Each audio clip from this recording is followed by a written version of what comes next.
আসিয়া ডাক দিয়া কয়, রে ফেরাউন, তোমারে যিনি বানাইছেন তিনি আমার রব।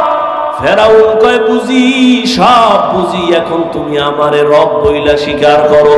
আসিয়া বলে, যেই জবান দিয়ে আমি আমার আল্লাহকে ডাকছি ওই জবান দিয়ে কোনোদিন গায়রুল্লাহকে আমি রব বলতে পারি না।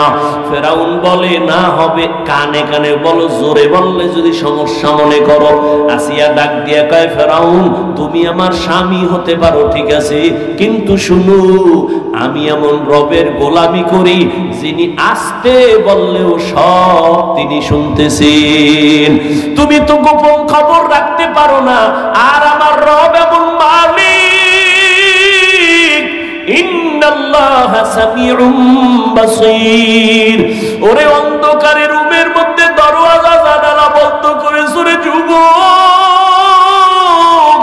মাও জানে না রুমের মধ্যে আমি একা, আমার আব্বাও জানে না, ভাই বোনেরা কেউ জানে না আমি রুমে কি করি।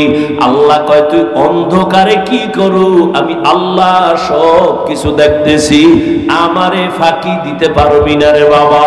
ও যুবক, আল্লাহর গোলাম, ওই রবের মোহাব্বত অন্তরে জমা করো, মনেরে প্রশ্ন করতে থাকো, রে মন, আমার মতো যুবক যদি স্কুলে কলেজে পড়িয়াও নামাজ পড়ে আমার হইল কি, আমি কেন পারি না?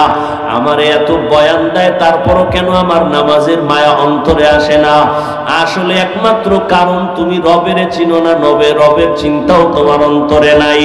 রহমতের নবী আম্মাজান আয়েশার হুজুরার মধ্যে বৈশা বৈশা কান্না করতেছেন। আম্মাজান আয়েশা ডাক দিয়া কয়, ইয়া রাসূলুল্লাহ, আপনি কান্না করেন কেন? আমার কোনো বেয়াদবি হয়েছে কিনা? কয়, না। কেন কাঁদেন হে নবী, আপনি কেন কাঁদেন? রহমতের নবী বলেন, ও আয়েশা, কিয়ামতের ময়দানে আমার উম্মতের কি উপায় হবে সেই চিন্তা পেরেশানি নিয়ে আমি কান্না করতেছি।